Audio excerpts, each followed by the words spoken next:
Hi, my name is Rose Asplund. I'm an inclusive early childhood and special education major with a minor in child and family studies from the Falk School of Human Dynamics. I'm from Saratoga Springs, New York. And a few things I'm involved in on campus. I'm a peer advisor right now through the School of Ed, and I'm also an active member of the Delta Gamma fraternity, which is a Greek life organization. So I've conveyed my experience at Syracuse a few times. Being a peer advisor, I've had the opportunity of talking to incoming freshmen about the program and about all the different aspects of campus and the School of Ed particularly. I was very honest. I think one of the biggest things when you're talking to new students is honesty. I just kind of told them that at first I was a little bit homesick, which is fine because I came to find out that more of my friends and people that I started to talk to were also homesick as well, so it wasn't that big of a deal. I think that one of the biggest things that I learned about myself is early on I wasn't as adjusted to the campus life and living as a college student, where obviously in high school you live with your parents most of the time and you have that big support system and kind of more of obviously parental supervision. So I think that adjustment was really big for me, and that also played into how I had to work on management skills and weighing priorities and things like that. I talked about other things on campus, such as getting involved. I didn't start getting involved until later in my college career, which is something I think I could have done differently, which is why I'm telling some of my peer advisees to try to get involved as soon as possible and in a lot of different things, not just things in the School of Ed, but also things outside of campus or maybe within the community, just all different types of things that they're interested in, they can definitely get involved in and meet other people.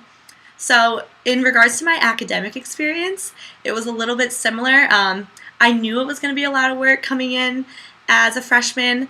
I hear like the horror stories and all those things early on, but wasn't fully aware of how much time and commitment it truly takes to be an education major. I personally love the School of Education and all of my professors that I've had so far. They've made learning and just the college experience so great, and they're so knowledgeable and just so phenomenal at what they do that it makes going to class, taking exams, like getting help outside of class, it just makes everything so much easier and so much more of a learning experience as to just more of like a task that you have to do. But I did tell students that the academic experience at Syracuse is a lot different from others. It's a lot different from other majors. Obviously, the School of Ed has high standards that you have to meet. You have to be to class on time. You can't skip class. You're going to be a future educator, so you have to do things like get up at 8 a.m. and go to class every day, or student teach and not go out with your friends the night before. So it's a lot of things that you have to weigh, but it's totally worth it in the end, and you know that you'll come out of it and just have learned so much and gained a lot of experience from the education that you're getting through the School of Education. So in terms of interview questions, I would ask a few, probably two or three. I would want to know what experiences in the past or influences have you had that brought you to this point, or what made you possibly want to pursue a career in education. The next question I would ask, what are some of your qualities or characteristics that would contribute to your teaching abilities, or maybe as a leader or a teacher in potentially a school one day? And lastly, how do you think as a teacher you will be able to impact your students? Or in other words, why do you think that becoming a teacher or an educator is such an important role in our society today?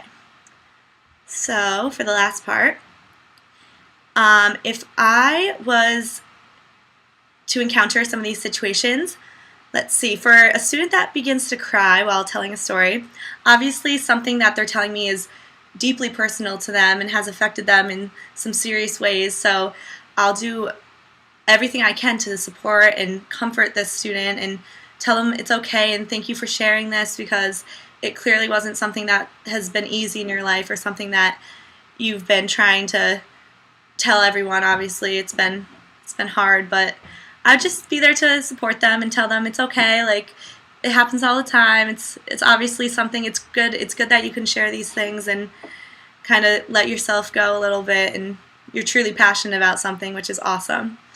If a family member insists on coming into the interview, I've actually encountered this with my own mom. I came here to interview my senior year, and she also went here through the School of Ed, so she thought that this was her like home turf and that she could just come along with me. But I think it's important for both students and family members to understand that this is a new phase in the child's life or the student's life, that you do have to become a little more independent and do things on your own. So I would just kind of go up and like politely, very, very calmly, just talk to the parents and say, I think it's really important that your son or daughter just comes and talks to me for a little bit. I mean, I won't be taking them for too long. Don't worry, I'll give them back to you. Like, just something along the lines of that, and that if they have any questions or they want to talk with me as well afterward, that they're more than welcome to do that, and I can try to answer as many questions as they can. But at the time, I just want to pull them aside for just a few minutes and get to know them a little better and talk to just them about what they think and what they know about the School of Ed. So the last one, if there is a very shy student who only gives one-word answers, similar to what I do with younger students in education, teaching and education, it comes up a lot where students will just say yes or no, which isn't the like intention of the activity. So what I would do was kind of try to ask more open-ended questions where students, you ask, why did you feel this way, or how, or maybe could you tell me a little bit more about that? Is there any experience? What did you feel a certain way? And maybe prompt them or gear them in another direction so that they can maybe talk more about something else, or just give me more than just a yes or no answer, which is always good. But thank you for your time.